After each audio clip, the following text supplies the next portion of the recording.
ఇవాళ మనం యోగా డే నిర్వహించుకుంటున్నాం. మన యోగా గురువు గారు సురేష్ గారు మరొక మిత్ర మండలి చాలా పెద్ద స్థాయిలోనే ఉంది. వారికి ప్రత్యేకంగా అభినందన తెలియజేస్తున్నాం. ఈ కార్యక్రమం గాంధీనగర్ పార్కులో ఏర్పాటు చేసుకొని మన ప్రాంతంలో ఉండేటటువంటి అన్ని అసోసియేషన్లు కూడా ఇక్కడ పార్కులో డైలీ వర్క్ చేసినటువంటి పెద్దలందరూ చాలా మంది కనపడుతున్నారు. ఈ కార్యక్రమానికి సోదరిమణి తెలుగుదేశం రాష్ట్ర నాయకురాలు పావని గారు వారు గతంలో మేయర్గా కూడా పనిచేశారు. అదేవిధంగా కలగా శివరాణి గారు వారు కూడా రాజకీయాల్లో చాలా రోజుల నుంచి ఉన్నారు. ఆ విధంగా ఇక్కడ ఉన్నటువంటి పెద్దలందరికీ కూడా నా హృదయపూర్వక యోగా దినోత్సవ శుభాకాంక్షలు. ఈ యోగా దినోత్సవం ఎప్పుడు ప్రారంభమైంది?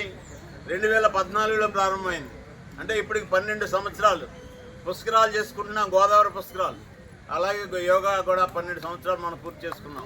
అసలు యోగా అనేటటువంటిది 2014 ముందు లేదా అంటే ఉంది. ఇప్పుడే చెప్పారు పవన్ గారు, మనం మర్చిపోయామని చెప్పి.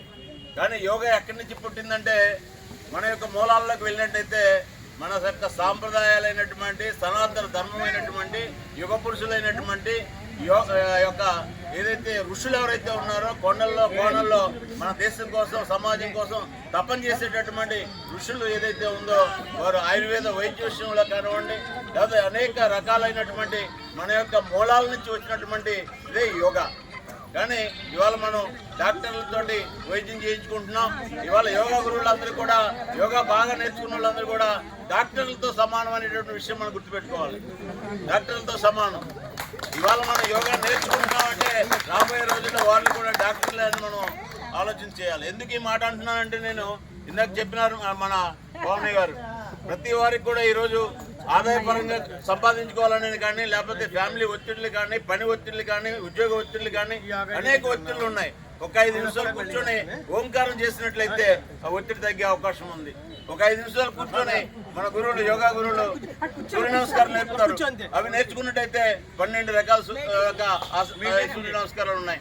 ఇవన్నీ కూడా మనం నేర్చుకున్న వాళ్ళే బయటకు వస్తున్నాం. ఇంకొకరిని తయారు చేయడానికి ఒక ప్రత్యేకమైన సమయం కేటాయించలేకపోతున్నాం. ఎందుకంటే గురువు గారి దగ్గర యోగా నేర్చుకున్న వాళ్ళు ఎవరికి చెప్తున్నారు? ఇవాళ చిన్నపిల్లలు ఉన్నారు, స్కూల్కి వెళ్తున్నారు.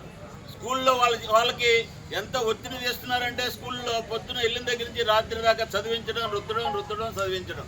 కానీ వారికి ఎక్కడ జనరల్ నాలెడ్జ్ అనేది లేదు. అలా అని చెప్పి ఇలాంటి యోగా కానీ ఆటలు కానీ కూడా లేవు. ఒక ప్రభుత్వ పాఠశాలలో తప్ప ప్రైవేట్ స్కూల్లో పూర్తిగా లేదు. అది మన ఇంట్లో ఎవరైనా ఒక యోగా మాస్టర్ ఉంటే పొద్దున్న లేచిన వెంటనే తల్లిదండ్రులకు ఎంత ప్రయారిటీ ఇస్తున్నామో గురువులకు ఎంత ప్రయారిటీ ఇస్తున్నామో మన ఆరోగ్యం కోసం ఇలాంటి యోగా విషయాల్లో కూడా కుటుంబంలోనే ఒక యోగా మాస్టర్ ఉన్నట్టుగా తయారైనట్టయితే దాదాపుగా మనం ఇవాళ హాస్పిటల్ చెల్లించేటటువంటి డబ్బుల్లో సగం డబ్బులు మిగిలిపోతాయి అనేటటువంటి ఒక కాన్సెప్ట్ ఏదైతే ఉందో మనసులో పెట్టుకోవాల్సిన అవసరం ఉంది.